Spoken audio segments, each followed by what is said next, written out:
Assalamualaikum warahmatullahi wabarakatuh. Perkenalkan, nama saya Lailatul Hasanah, NIM 245 dari Prodi PPSI. Di sini, saya akan menyampaikan berita tentang dampak dari pandemi COVID-19 dan upaya penanganannya.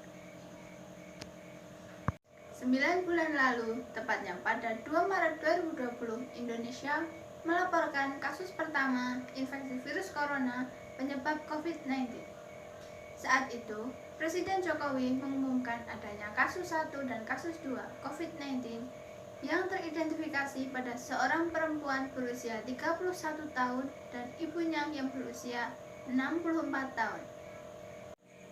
Jokowi mengatakan kasus 1 terinfeksi virus corona dari warga negara Jepang yang sempat melakukan perjalanan ke Indonesia. Kasus 1 kemudian menularkan virus itu kepada ibunya, kasus 2. Setelah pengumuman kasus pertama itu, Indonesia terus melaporkan kasus baru infeksi virus corona hingga 9 bulan setelahnya. 9 bulan pandemi COVID-19 berjalan di Indonesia. Belum ada tanda-tanda bahwa penularan bisa dikendalikan. Trennya bahkan masih mengalami kenaikan. Berdasarkan data dari covid19.go.id hingga Rabu 2 Desember 2020 pukul 12, jumlah kasus COVID-19 di Indonesia saat ini mencapai 549.508 orang. Dalam periode waktu yang sama, korban meninggal dunia akibat COVID-19 juga masih terus bertambah. Total kasus kematian akibat virus corona kini mencapai 17.199 orang terhitung sejak awal pandemi. Sementara itu, pasien COVID-19 yang telah dinyatakan kini totalnya mencapai 458.880 orang. Selain itu, masih ada 73.429 orang yang berstatus kasus aktif COVID-19 di Indonesia. Mereka adalah pasien yang masih menjalani perawatan dan isolasi mandiri. Pandemi COVID-19 memberi dampak besar pada berbagai aspek kehidupan masyarakat Indonesia. Untuk mencegah penularan semakin meluas, kegiatan yang berpotensi mempertemukan banyak orang dalam satu waktu yang sama kini dibatasi.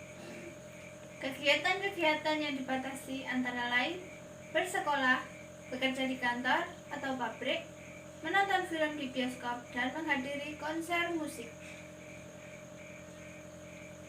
Banyaknya pasien COVID-19 yang memerlukan perawatan medis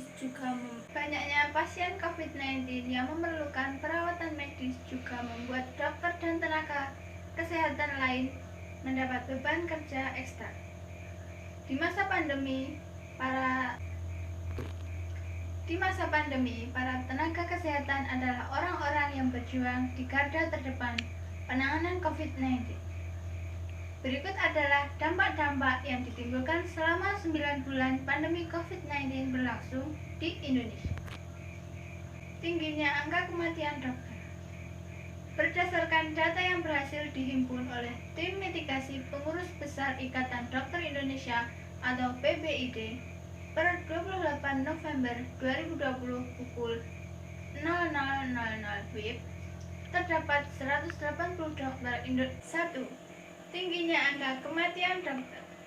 Berdasarkan data yang berhasil dihimpun oleh Tim Mitigasi Pengurus Besar Ikatan Dokter Indonesia atau PBID, per 28 November 2020 pukul 00 WIB, terdapat 180 dokter di Indonesia yang gugur akibat pandemi COVID-19.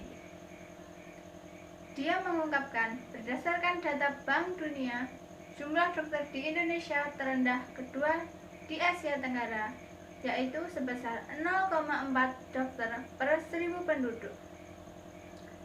Selain itu, kehilangan ini juga merugikan Indonesia dalam hal investasi sumber daya manusia atau SDM di bidang kesehatan.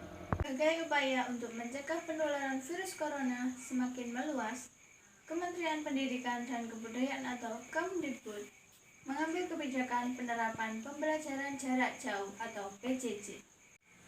Namun, PJJ rupanya menghadirkan sejumlah permasalahan yang harus dihadapi baik oleh tenaga pendidik maupun siswa, terutama terkait dengan infrastruktur.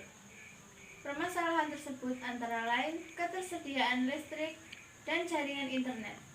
Selain itu, tidak sedikit keluarga yang tidak memiliki gawai sebagai sarana untuk mengikuti PJJ. Sementara itu, mengutip harian Kompas, Senin, 13 Juli 2020, pembelajaran jarak jauh bagi para siswa tidak dapat terlaksana di daerah-daerah pelosok di Indonesia. Tercatat, ada lebih dari 47.000 satuan pendidikan yang tidak memiliki akses internet serta listrik. 3. Resesi ekonomi. Indonesia resmi mengalami resesi ekonomi yang ditandai dengan produk domestik bruto atau PBD RI kuartal 3 2020 minus mencapai 3,49%. Hal itu disampaikan Kepala Badan Pusat Statistik atau BPS Suharyanto seperti diberitakan Kompas.com 5 November 2020. Catatan peristiwa pada triwulan 2 2020, ekonomi Indonesia kalau PBD atas dasar harga konstan kita bandingkan pada kuartal 2 2019, maka ekonomi konstruksi 3,49%, kata Suharyanto.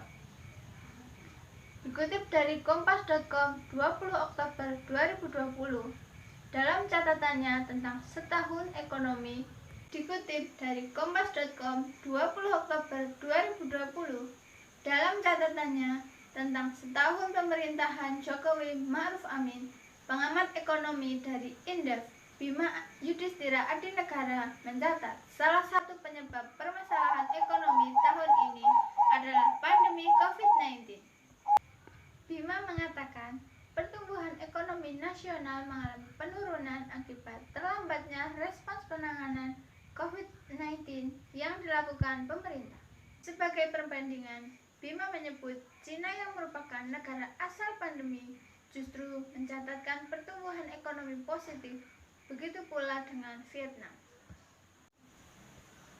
Upaya penanganan pandemi COVID-19.